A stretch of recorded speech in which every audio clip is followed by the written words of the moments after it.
Okay, hello everybody, and welcome to the Source Radio Power Hour. And today we have a very special guest, Beth. And I'll have Beth tell you a little bit about herself in a minute for all of you. But Beth has a new CD. It's being released on the 31st. And you can go to sourceradio.com and click on featured artists, and right below featured artists is a link so you can pre-order her new CD from your favorite download platform. So, be sure to check it out. You can also hear a sample of the song. You can hear one of the songs from the album when you click on featured artists. So, Beth, welcome. Thank you, Mel. Thank you for having me. I've been looking forward to this interview. Thank you so much. Wonderful. Okay. Let me start off by asking you a question. I'm sure you've been asked before, but my take on it is slightly different. I'm sure you've been asked, who's Beth? Who are you? But what I'm interested in is what's the most important thing you would want someone who's listening in today, what would you want them to know about you and your music? What's the key to Beth?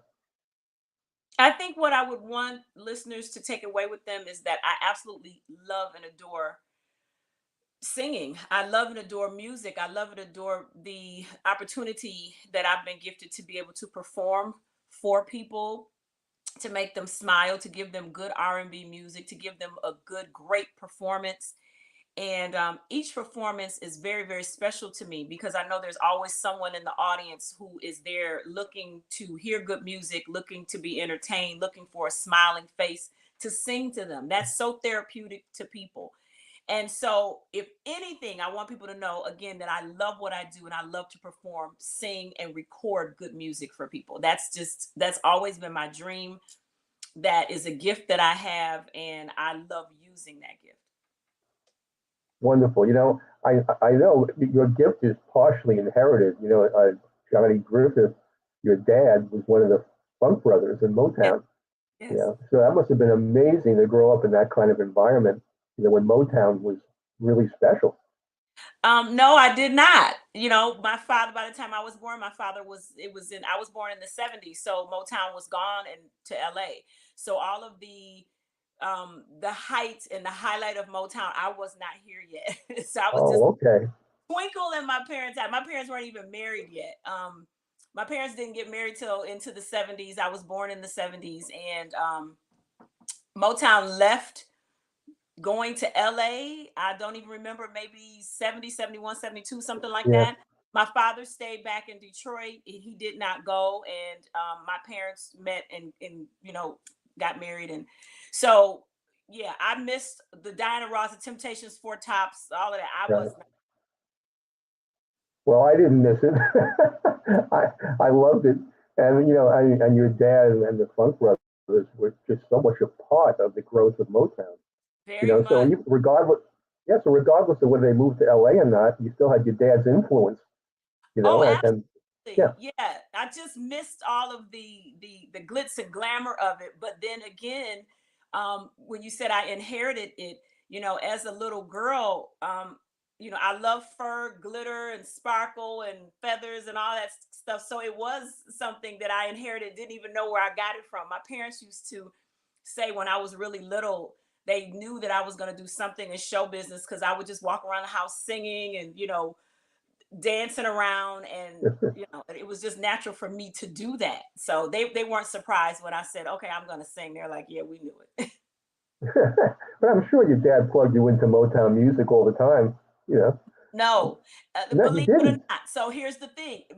Music was played in my house. My father continued to play music after Motown was gone. He played music, while I was growing up, but it was never pushed and instilled in me to pursue the career of music. It was pushed and instilled in me to pursue the discipline of music. So I was taught piano. I was taught the discipline of it. I was in band, I was in choir in school. But to pursue it as a career, absolutely not. In fact, I'm doing completely opposite of what they wanted me to do. Wow, that's interesting. Yeah. As That sometimes that's necessary because when kids are pushed, they oftentimes say, it's too much and back away from it. So you were able to come to it on your own terms. So when was your aha moment? When was that moment when you knew this is what you wanted to do? Mm, when that's a great question because I've had several aha moments in my life. And some of these aha moments are aha for that moment. And then the next moment, I'm like, yeah, no, I don't want to do this. So it kind of changes. So I really think that growing up, I thought singing was interesting. I thought it was fun. It was something that I wanted to do. Of course, the lights and camera and action, when all that stuff is not actually on you, it looks exciting. But when you actually start Right. to do it and you see the work that it takes, that's when you really make the determination within yourself. Okay, I really want to do this because I see the work. So there's been several aha moments. I think, some of them have been as a young person completing solos or being gifted solos in the choir. Things like that make you feel very special and make you feel like you have a gift, but you still haven't really um gotten into the meat of what the business is. And then I think when I started getting my first paid gigs, playing at bars and weddings and bar mitzvahs and things like that, I was like, oh, okay, they're paying me now. Okay, we're on to something. So that those were other aha moments. But I really think that what really did it for me was when put out my first album in 2017 and people started to really buy my original work. And me actually having that album being seen by scouts on NBC The Voice, and I actually got on the show. And then you have someone like an EGOT winner like John Legend to pick me and think that I'm good enough. Those were really pivotal moments for me, that everything prior to that led up to those moments. And I had just been working on building my confidence and trying to be the best that I could be with voice lessons and teachings and studying. But when you get on national television, I think it's someone who you look up to as a mentor and someone who's the EGOT. They've won everything that you could win as an artist, Emmy, Grammy, Oscar, Tony. And then they say, you know what, you're good. Then you really feel like that was the aha moment for me, the Right. major one. And that one kind of was the confirmation that the little aha moments that I had were really what I thought that they were, because you can think you're good and you're not. So those were the moments that really said, okay, what you've been thinking and what you've been working for um, is relevant. So I think that was that one big one, I think, for me. Right. I like to create an analogy between a vocalist with a great voice to a chef who's a great chef, and then they go to open a restaurant, and then there's the business about being a chef. So yeah, having a voice, you got to start there. But then Hmm. when you get into the business, it's an eye opener. It's not. It's a lot of work. It's not just about singing, and that's why I like to do the analogy with a chef. It's a when you get into the business, the industry, and you see what's involved and the commitment. A lot of people just can't do it. It's not easy. They can't, and you have to have great people that work with you. You have to have a great team. There are my calendar. I can't juggle a calendar. I miss things. So that's why Ron, that's what he does. He schedules books. We talk every day, multiple times a day. He keeps me on point. I have a manager that helps guide and manage the business portion, because I have my own record label. So I do all of this myself. Right. So I've been blessed enough to be able to delegate jobs to people, picking what songs go on my projects, how I sing, how I record. I have a person to do that.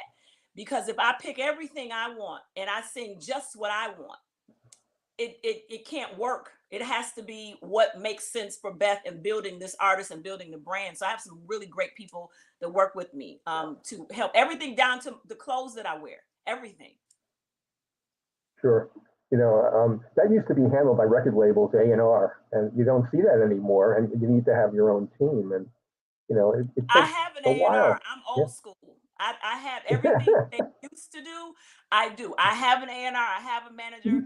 I have assistants. I have stylists. All of these people are incredible, and I've just taken my time and picked people that work very well together as a team, but work very well with me. And we all come together, and we're able to work, and it's just been really, really great. I feel super, super blessed with the people that I work with.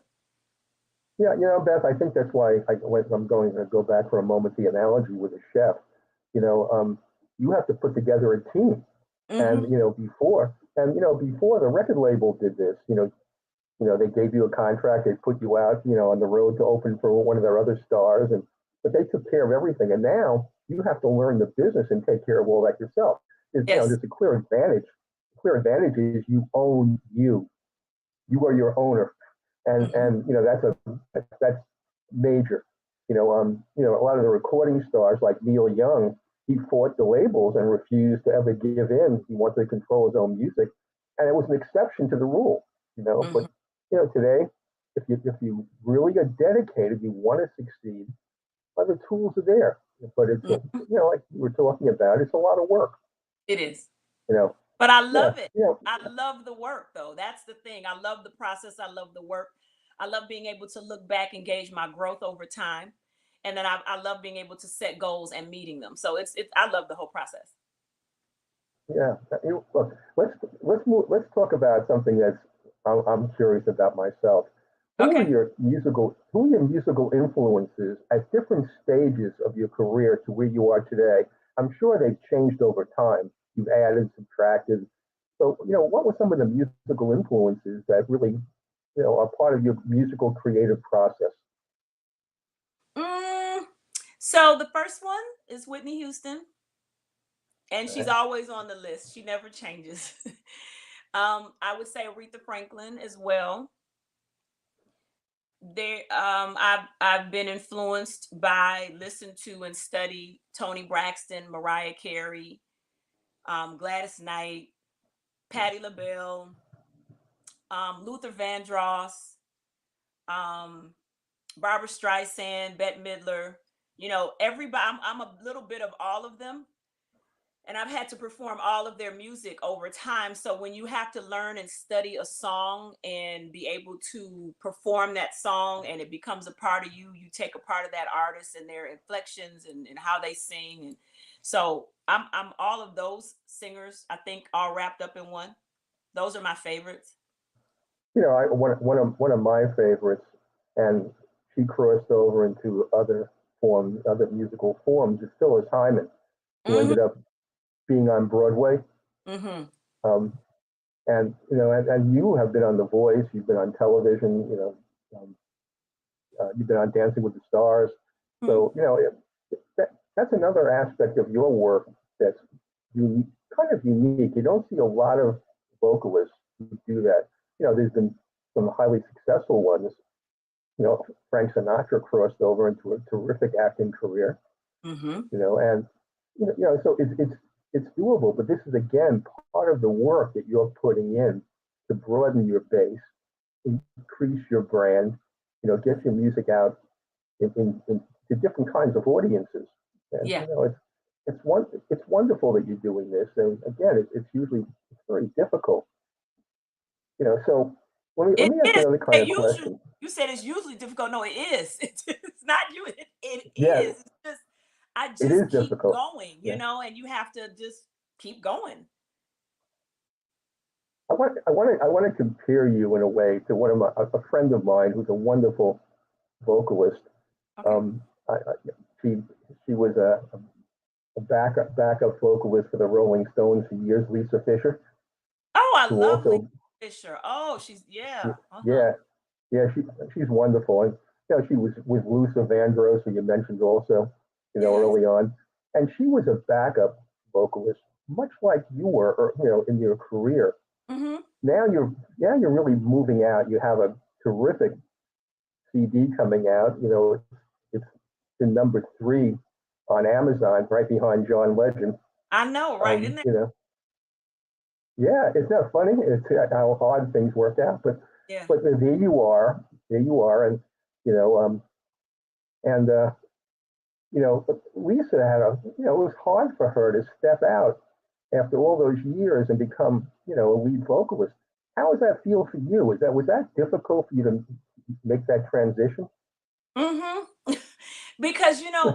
background, yeah, like yes, there's no like no doubt in my mind. Because first of all, when you're a background singer, that's a lot of work as well.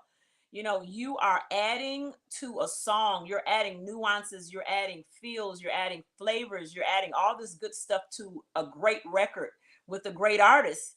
9 times out of 10 that you're doing background for, and but being a background singer can be one of those things that makes you lazy, because you're Yes, used to just oohing and ahhing in the back and you don't have all the pressure that the lead artist has. So when I started to transition, and by the way, I still do background too. So, right, right. that's one of the things I have to balance when I'm doing background for artists and then when I'm being in front, and everything that I pour out and being in the front, I have to pull back when I go back into the background because I have to remember that's not my show. Right. So the transition is, I guess, juggling, going back and forth, giving it your all when you're the lead artist, and then suppressing everything when you're doing background. And it's a teeter totter. You're going back and forth. I was very apprehensive of being solo, or going solo, very apprehensive of doing it. I knew I could Mhm. do it, and I was not honestly in the beginning looking forward to the challenges I would face. One of them being people taking me seriously. That I Yes, really wanted to do solo. You see people that put out a single and they never put out anything else, or they put out one album and they never put out anything else because the journey is just too long, too hard, it's too much work, there's too much rejection, or life just gets in the way and they just never get back to it. So I really had to really focus and say and have a conversation with myself. You have to hear people say, okay, I had to talk to myself. I said, self, do you really want to do this? Because if you start, do you really want to pursue and push this for the solo artistry? Or do you want to remain comfortable where you are in the back because you got a good spot that you have and you can continue to build your resume and work with other people? And I said, I want to do everything that I can possibly do while there's still breath in my body. So yeah, it's a lot. I have days where I'm like, ooh, I'm gonna just do backs today and I don't have to worry about anything else. I can put on my black, just sway from right to left and say whoop whoop. And then some days I'm like, oh God, it's my show. I have to sing and entertain people for this hour. It's a lot. yes. This is why I compared you to Lisa, because Lisa, those words could have been coming right out of Lisa's mouth. The very thing you talked about, Wow. the insecurity. 20 years with the Stones, who's going to take her seriously as a lead vocalist? And so she fought with all of this. It was very tough for her to do too. And when she did backgrounds, it was simple. Don't bore us, just sing the chorus. Right. That's it. Get your and check and go home. That's it. Yeah. yeah, and then to step out and realize that you have people behind you now doing what you used to do. It's very difficult to transition. It's not Yeah. easy. Yeah. Yeah. But So yeah, but once you get out there and you start to build your fan base, and one of the things that I love to do is connect with fans and to talk to them and for them to express to me what my music makes them feel like. That's what continues to make me push and continues to make me go. absolutely. And again, and I wanted to bring up Lisa because she was still with the Stones when she had her big hit single, "How Can I Ease the Pain?" Oh, And yeah, such a and good song. Oh, she was a Grammy winner, so she had to keep going back and forth, like, you know, continue to do the backgrounds, and yet she's a Grammy winner as a lead vocalist, and that's what you're going to be headed to. You'll get your Grammy, and you will, and it's hard. There's no question about it. So let me ask you a question. Some artists love working in the studio. Okay, and of course you have a studio album coming out, and other artists love the roar of the crowd, the thrill of engaging people. What's your preference? What do you like? Ah, I like them both actually, because in order to get it's just a process. In order to get to the audience, you have to go in the studio, you know? So not unless you just want to be a cover singer, you know? So and that I don't want to do. I did that, I took doing corporate work. So the studio has an expiration date on it for me. Like I can go in there for so long. I want to work. I want to get it done. And I'm like, okay, we've recorded, we got it done. And let's do it. But I like to give it the proper time and attention. But in order to get to the audience, you got to do the studio. So I like them both for what they both bring something special, because you can create something great in the studio. And this has happened to me many times, and I'm sure other artists know this too. You can record something great in the studio, and then when you perform it live, you feel something different and it's greater, or you add something else to it. So both of them just like, they go hand in hand to me. I can't pick one. Yeah, okay, I'm going to throw something else at you here.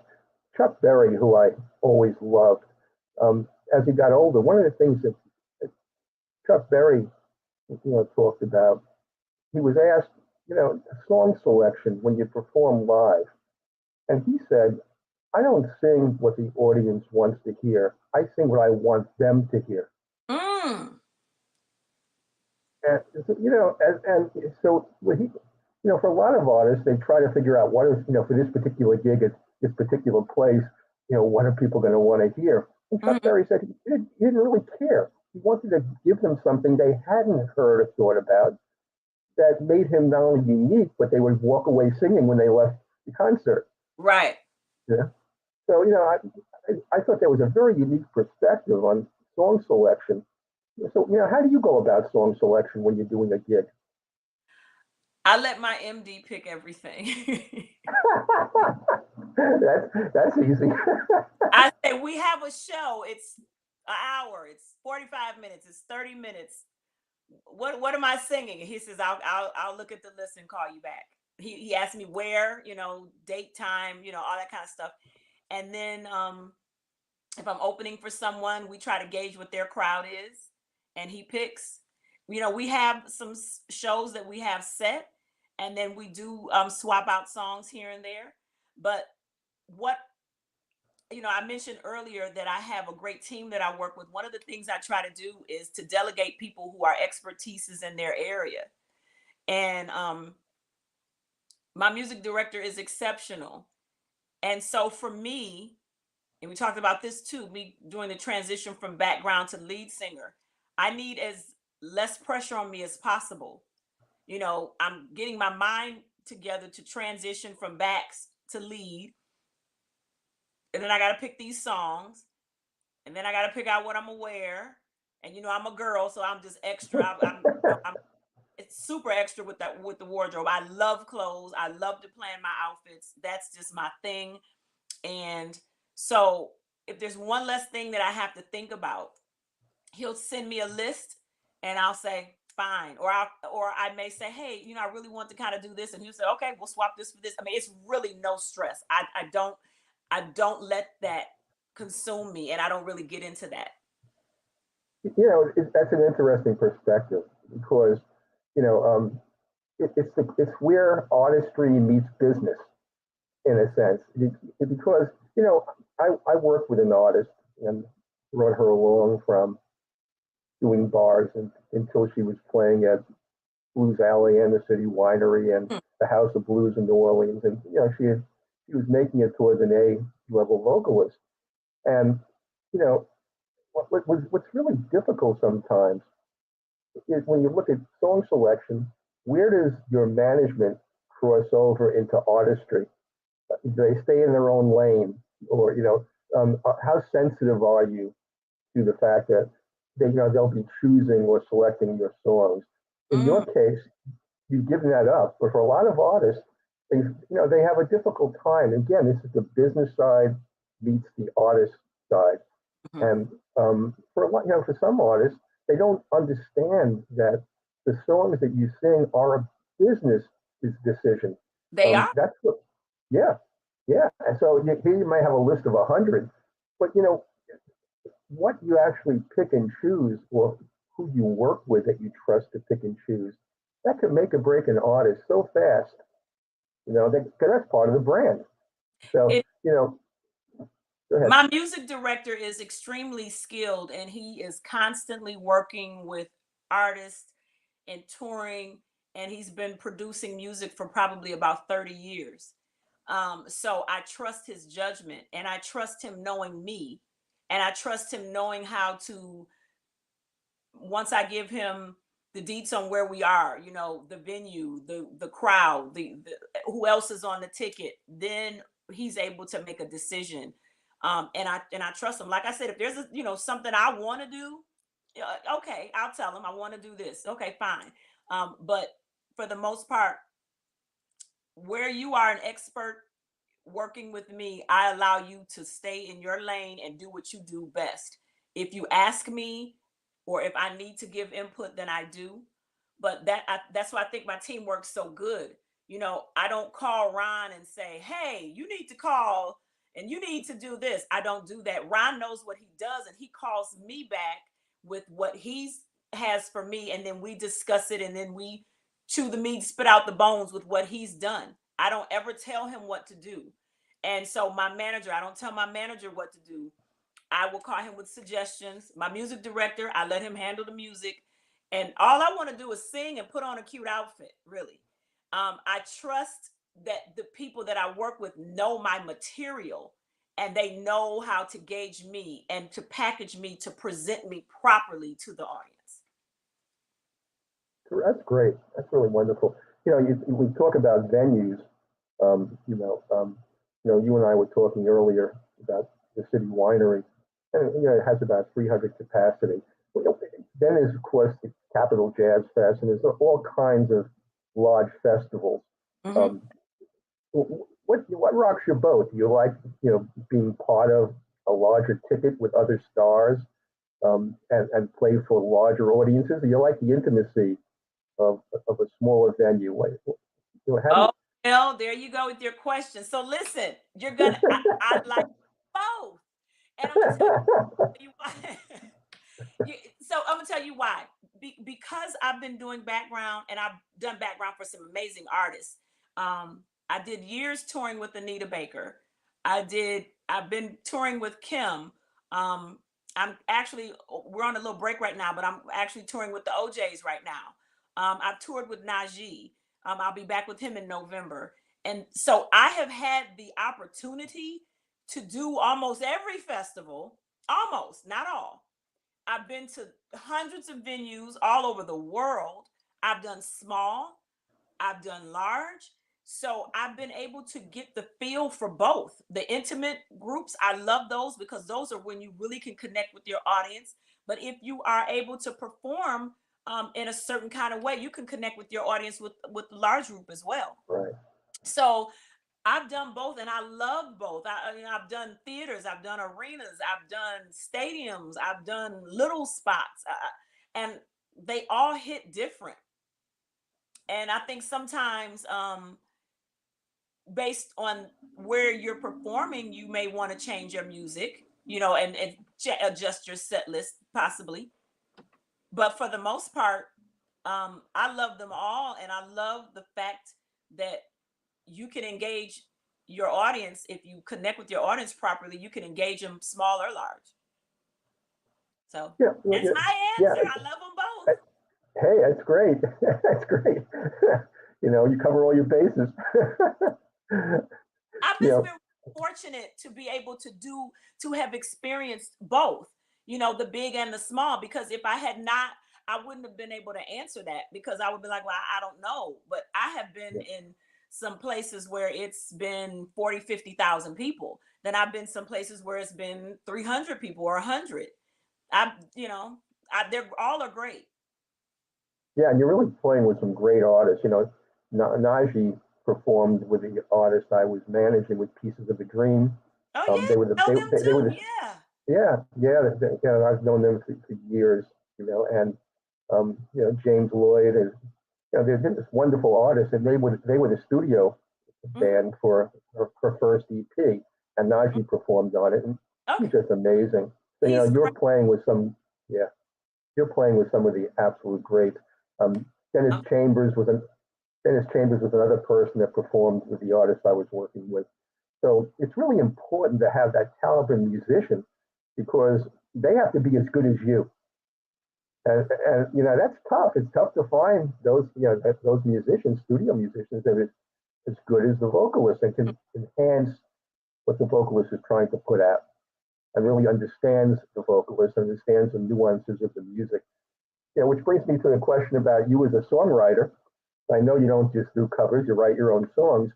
Tell me a little bit about how do you get an inspiration for a song? Is it the music first? Is it the lyric that strikes you?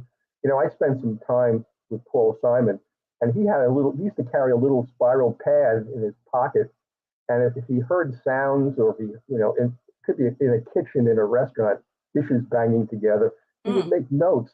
He was always trying to find a rhythm or a lyric if he heard people talking that would make sense to him. So how do you go about it? You know, how do you start? Is it the same process all the time, or how do you do it? You know, I am getting better with my songwriting. There has always been a um song already that I've written to, meaning there's somebody that already had a you know, they brought me a song and I would hear the music and write to it. Or I'm normally in a setting where organically we'll talk and say, hey, we're going to write a song today. Because I don't really write by myself. I like to hear music, I like to hear sounds, and they influence my process. So I think on rare occasions, and it's probably been maybe two or three, that I've actually heard lyrics in my head, and but they came out in the form of poetry. I didn't hear any melody, there was no music, so I just wrote the lyrics down and it was like a poem.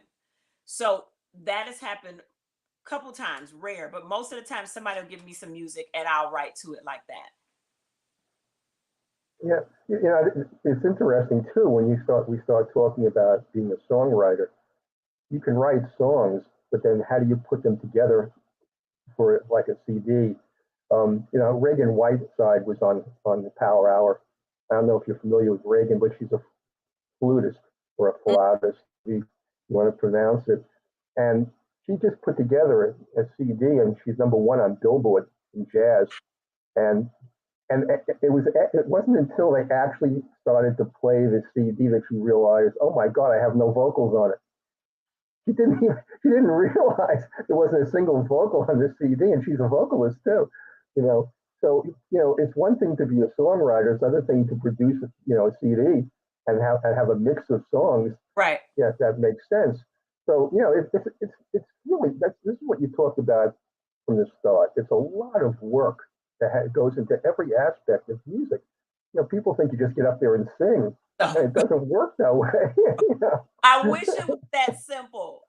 That somebody hands you a mic and you open your mouth and all this greatness just pours out, but it doesn't happen like that. There's Do you pencil play and it? there's paper and there's scribble and there's cross out and then there's Yeah. you record this whole thing and then you go back and listen to it and say, oh my God, that was terrible. And then you start all like it's all of Yeah, that, you know?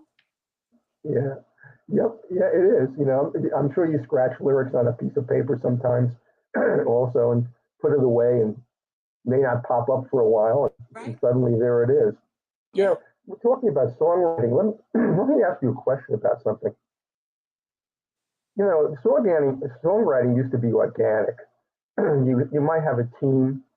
Somebody might bring you a song. But the actual process of creating the lyrics and composing the music was done in studio with people working together. And Hmm. since 2016 or 17, songs are now being created using mathematical algorithms. There's a huge team. It's no longer the vocalist, the musician, a team of people who have composed songs and put lyrics with music together. But it's done with an algorithm, and they look for the hook, and which hook they think would really have the most attraction to a listener. It's not even a matter of how good this song is. It's a matter of, will it click with a listener? And Neil Young and Sheryl Crow, and Sheryl Crow is going to be on the show also. They both have been really adamant that it's destroying music. It's making music so homogenized. And Neil Young especially referred to urban music and the fact that, the diversity of music that's being played on radio stations has shrunk dramatically. And it's hard for artists to get airtime. Song composition is not the same. And if you start using algorithms, where's it going to leave the songwriter? Right. Now, of course, the songwriter might want to tweak what the computer does, but that's not the same as winning a Grammy for writing a song. So how do you feel about the technology? It's worked for you because you have your own label. It's worked for you. It's been working for you. But are there limits? The other side of this is too, and I guess I just wanted to get your take on this. Spotify, a lot of the distribution systems for independent labels, for indie labels. If you're an accomplished artist, it works for you. If you don't have 600,000 hits, it's not going to work for you. You get 1,000 hits, you make $4. If you're just starting out. So, what's your feeling about the direction the music industry is going in? Is it something you're comfortable with? Exactly what is it? How do you feel about it? That's a great question. I am, I'm constantly hearing about new things that are happening in the business. And a lot of times I don't get into it, actually, Mel, to be honest with you, because I know that the old way still works. You know what I'm saying? And technology has the capability of falling apart. But when the good old pen and paper and sitting at a piano, that'll never die. The old way of getting a group of writers together and you all get your thoughts together and you get and somebody's playing and you all write to come together to make a song, that'll never die. A computer making the song, I mean, and even, with us pushing to get Spotify streams, and you don't get any money from that, and it just looks good with the numbers. I'm really for if it ain't broke, don't fix it, which is pencil and paper, writing a song, sitting in a room and you guys write and work it out. I mean, I love getting teams of people together and we write and we have a writing camp, we have a writing session. You come up with great songs like that. Talking it out, telling stories and coming up with ideas and melodies. Somebody's on the piano. You come up with great music like that. That's the way that's gonna never die. Computers, you can turn them on and off. They'll lock up. They'll freeze up. They'll do what they're gonna do. We know that. I was not really familiar with the algorithm making music. And if and like you said, the song wins. Who wins? Who wins the Grammy? The computer? Like what happened? Exactly. And I'm just not. that's been I don't. I'm really. That's not really my thing. The one thing I don't like, I will say this about the music business, is how the record labels are not necessarily signing people like they used to back in the day and providing tour support and marketing support. Now, those things I do wish would come back. That's needed. An artist like me would greatly benefit from tour support money or a marketing budget. So, No, you're absolutely right, and that's one of the things that Sheryl Crow is really talking to me about the lack of originality and complexity. And you mentioned melody and orchestration, and she said it's being so homogenized, and also, of course, and I'm using these two because they're such great artists, Neil Young and Sheryl Crow. When you have the digitization of music like through Spotify, when people download it, they're saying it mutes the music, it mutes the complexity. It doesn't sound the same as they intended, and so, technology is a double-edged sword. It was supposed to have democratized music, and it has to the extent that almost anyone can have a song on Spotify. Right. But it hasn't democratized it in terms of pay. You know, That's wrong. and, yeah, but it reflects something else too: the absence of the record label. Now we know that record labels rip people off. Little Richard, was one of the people that fought against it and won. That he was never paid for the music he did. And of course there was drawbacks, but the other side of it was, they would give you studio time and pay for it, which is expensive. They would put you out on the road and, like you said, give you a tour budget.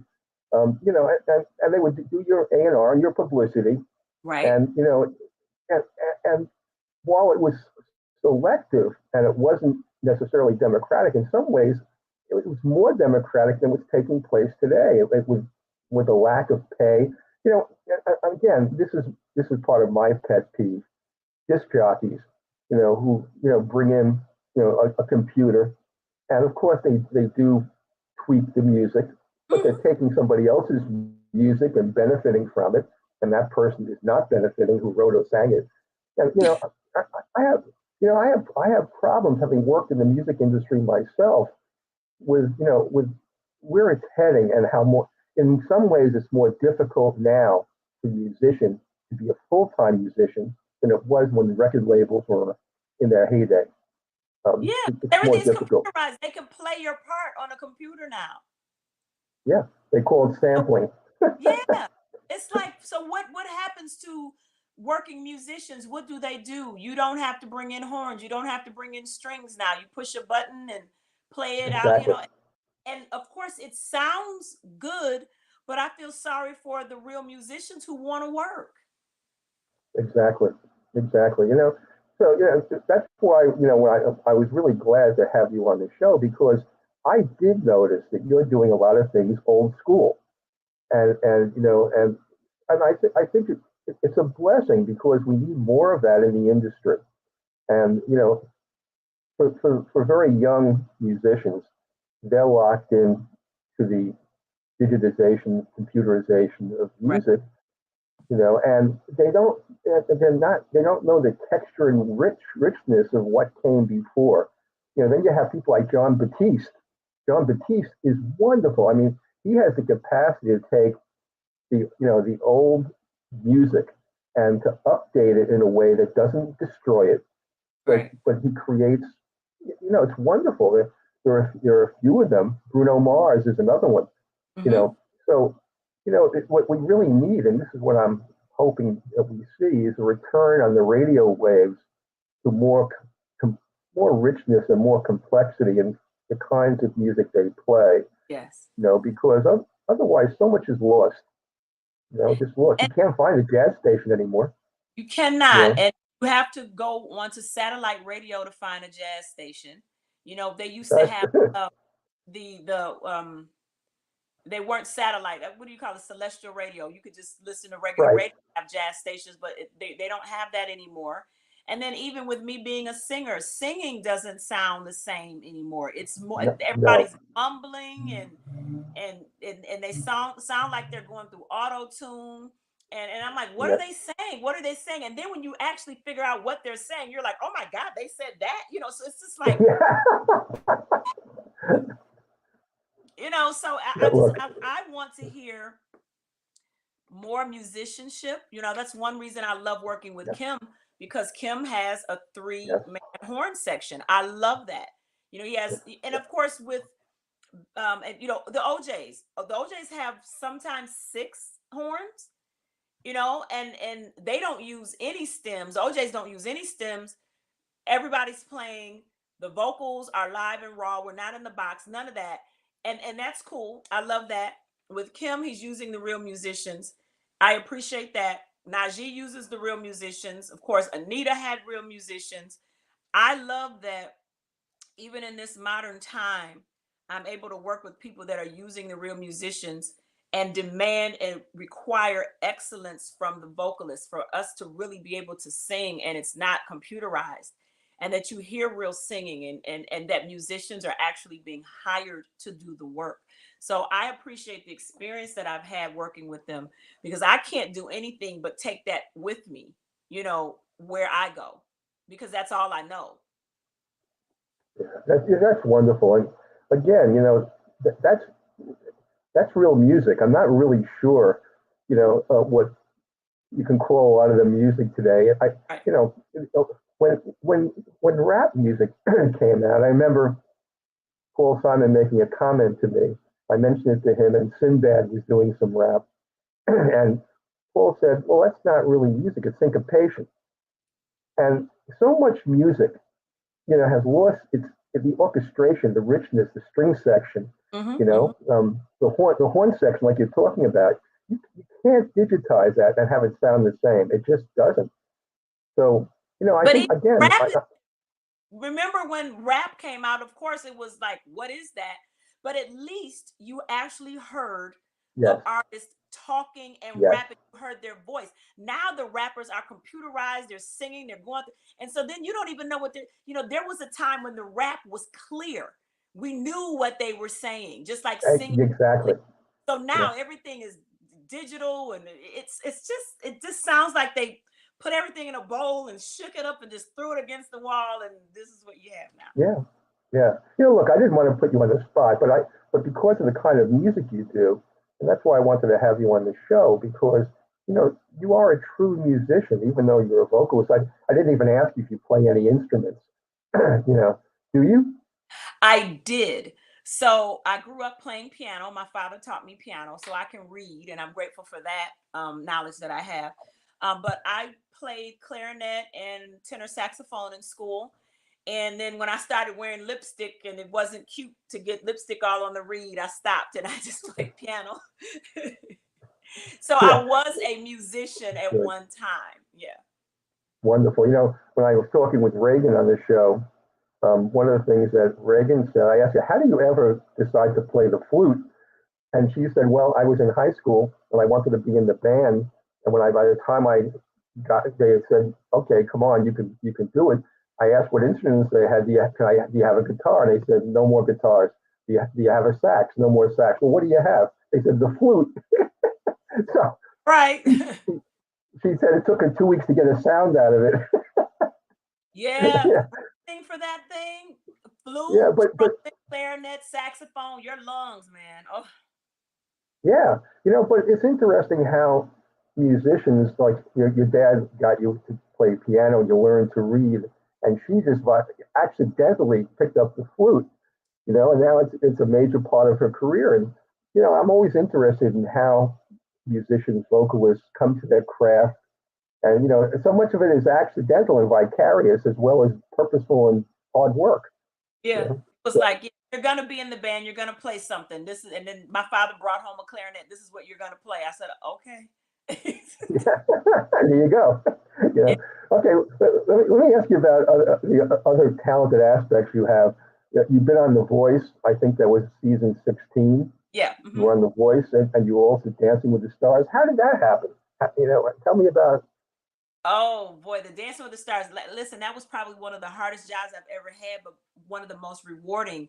Under the direction of Ray Chu, who is still the music director for Dancing with the Stars. I met Ray Chu because he was doing music direction for Anita Baker, and we were out on the road, and I'd worked with him for Okay. probably a year or two, and they had a particular night which was called Icon Night, which they had 22 songs that they were doing. And they have a normal team that's there, that's been there for several seasons, that does all of their vocals. But they needed to bring in some more people to help cover. And ironically enough, they called me in to sing Whitney Houston, and they called me in to sing Oh, great. Franklin, two of my favorite singers. And because I had worked with Ray probably a year or two, been on the road with him with Anita, he knew my work ethic, he knew my voice, he knew what I could do. And he gave me a call and said, hey, you know, can you be in LA in like 2 days? And I'm like, oh my God, yes. And so, because I live in Detroit, so I was out there, I had a great time. And the other significance of me doing that show, which I'm thankful and grateful for, That was my first SAG job. So, I'm a member of SAG after now, and that was what put me in it, working on NBC or ABC. That was ABC, working on that show, which was great because when I went to The Voice, I was already in SAG after. So that put me on a whole nother pay scale and a whole nother place on the show, with, how I was handled because I'm in the union. So yeah, I'm grateful for that. That's great. And The Voice, how did you get on The Voice? They reached out to me. Actually, I had put my album out in 2017, and they have, some people know, some people don't. The Voice has scouts that look for people, as well as they do have the big cattle call audition, and now they've been, incorporated the online auditions. So at the time, I think they were doing online. I'm not sure because it was like 2016, 2017. I put my album out, and they reached out to my manager, and I had declined. My mother had been sick. My mother had had a stroke, and my whole thing was just taking care of her. Thank God she's better. She's still alive to this day, and she's Wonderful. with me. So I'm grateful for that. But I had to just really focus on getting her back, as healthy as possible.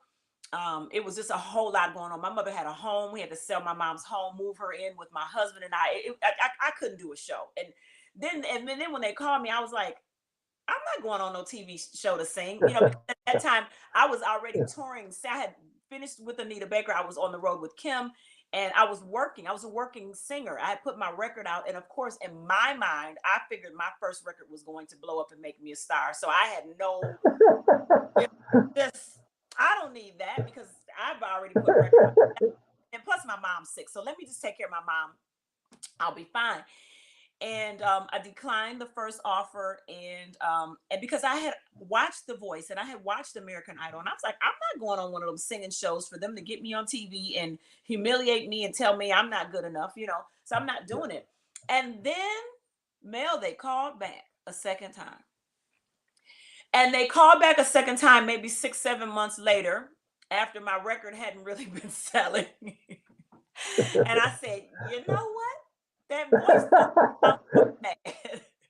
So my thing was, and I've always been like this, you want something different, do something different, right? So they called, and I talked to my manager, I talked to my husband, and I said, my mom's better. I'm not doing anything else. Why not?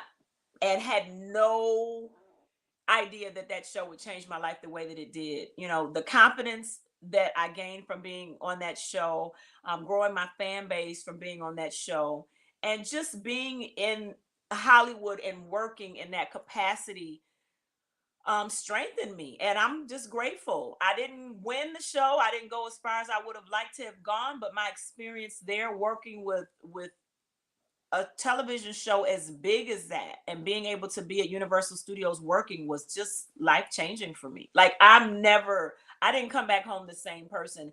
And even my expectation for how things should be. I mean, the show actually spoiled me a little bit because I came back home and I'm like, oh, Yeah. that's what I do over here. Like I'm not used to that. So I got a little spoiled, but yeah, it was a great thing. It was great. Yeah, well, you know that old saying, you'll never know the excitement of sailing on the high seas if you don't leave the harbor. There it is. And I Yeah. truly left Well, the yeah, harbor. yeah, Yeah, I'm never the same now. My whole yeah. expectation and level of achievement and standards that I set for myself are so much higher. That's really wonderful. That's another thing. You know, having a career today, because again, we talked about the absence of strong record labels and that kind of support. Being able to go into different parts of the industry, into the movies. I have a good friend who's a songwriter, and then he just started writing some songs for Hollywood, and now, Mm. he's he writes for 10 different movies every year. He composes music, and Wow. he started out just being a jazz song composer, and he just ventured into Hollywood, and it opens doors and takes part of you that you may never have developed, had you not, branched off and moved into something different, Right. and that's what you've done. That's what you've done. Let me ask you another kind of question. I'm sure you've been asked what if you had your choice, who would you like to collaborate with or sing with or tour with? But I have a different take on it. Your career has evolved, like you pointed out. You started out playing piano. You started out, doing backgrounds. You went into The Voice, and you went into Dancing with the Stars. Where do you see yourself 5 years from now? And if you had to collaborate with somebody to get you there, is it going to be the same Beth, or is there another Beth that you want to see down the road? Ooh, so there's a couple things I want to do, Mel. Like I want to do more acting. And so I see myself on the silver screen. I see myself headlining a tour. I would love to work with Babyface. I Oh, would love wow. Diane, Wow. you know. They write those big, beautiful songs and what girl doesn't want a big, beautiful song, you know? So I would love to Sure. work with them. Um, and I see myself doing more albums, like my second album is coming out September 30th. I'm really excited about that. I Doing the first album, you know, I thought I was gonna whip around and do a second album the very next year, and that didn't happen. So now I know more of the time that it takes. So in 5 years, I see myself with hopefully album number three, because it was 5 years from my first album to my second album. So within 5 years, I would like to have another album out. In less than 5 years, I would love to be in a movie. I would love to have a soundtrack for a movie, and I would love to be touring, doing a world tour. I would love to headline a tour or be right before the headliner, be a great support act on that tour. Terrific. Yeah, I can see you doing that too. You have that kind of personality. You'd be really Thank great you. on the movies.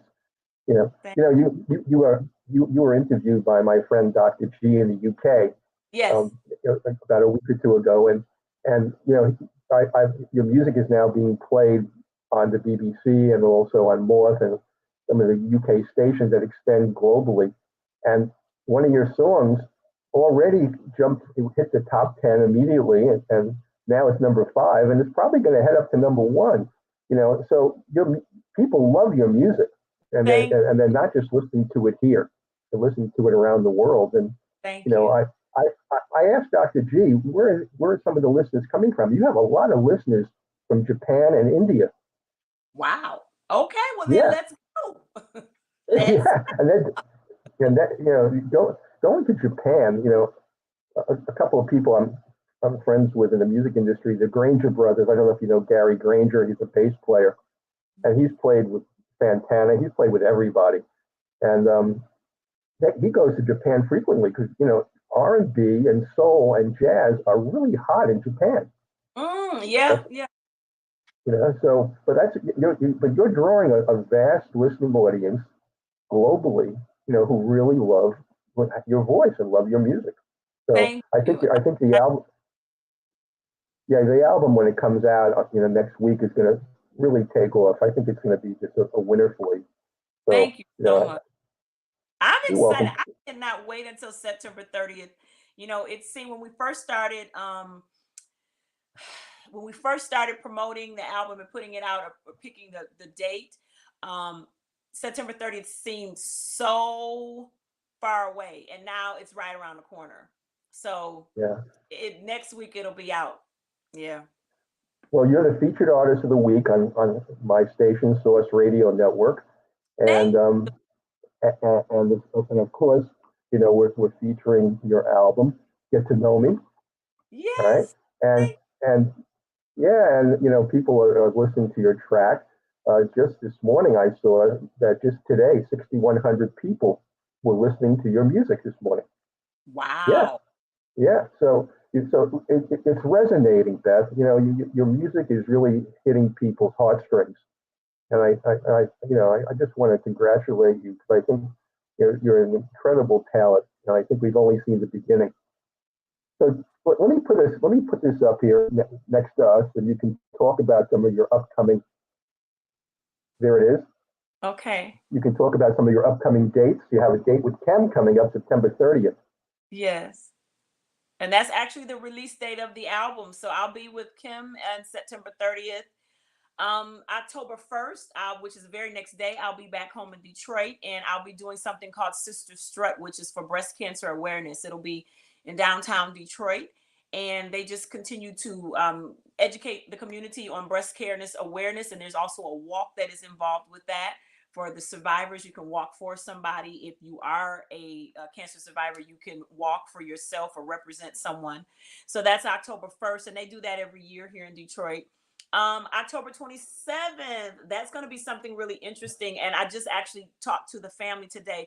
New Day Foundation benefit is for cancer patients. And I actually talked to the family today. And I will be in I'm an actual singer, but it's going to be a lip singing competition, and it'll be with other Oh, city. We'll pick a great song and we'll come out, and whoever lip sings the best will win the competition, and the family will receive prizes based on the person that is representing for them or competing for them. And November 5th, Najee will be in Detroit with Michael Franks, so I'll be appearing with him.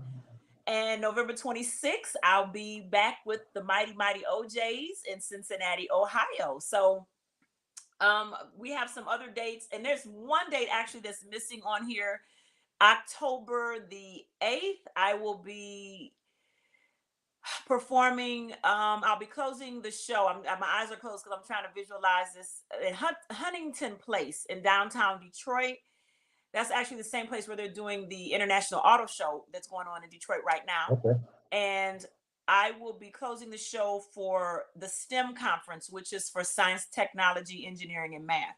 So I'll be closing out with one of my songs for that. So yeah, got a couple things to do. And in between that, I'll be a wife and doing laundry and cooking and putting up decorations and all that fun stuff. That's wonderful. That's really terrific. Well, look, I want to thank you I know how busy you've been, and I want to thank you for giving us the time to get to know you. Yes, And, thank you. yeah, and you're just delightful, and your music is incredible. Thank you. And I'm sure you're going to have continued success. Thank you. So thank you so much for being on my show. And, I just wish you the best. Thank you, Mel. Thank you so much. And thank you for the interview, the opportunity. I'd love to talk to you again in the future. You definitely will. We'll definitely have you back for sure. Okay. Especially when you have the lead in the Hollywood movie. Yes. And maybe we can follow up with after the album has been out for a while to see how it's doing. So yeah. We can definitely do that. Well, I'll keep in touch with you and Ron, and we'll arrange that. Yeah, and then you can come check me out at City Winery, right? Definitely, and Blues Alley, and yeah, there's going to be a few places in DC for sure. So again, have a great week, and congratulations. I'm looking forward to seeing more reviews of your new album, and thank you to see it on Billboard, and to see you at the Grammys. Thank you. I receive all of that. Thank you so much. You're welcome. Take care. Okay, you too. Bye, Mel. Thanks.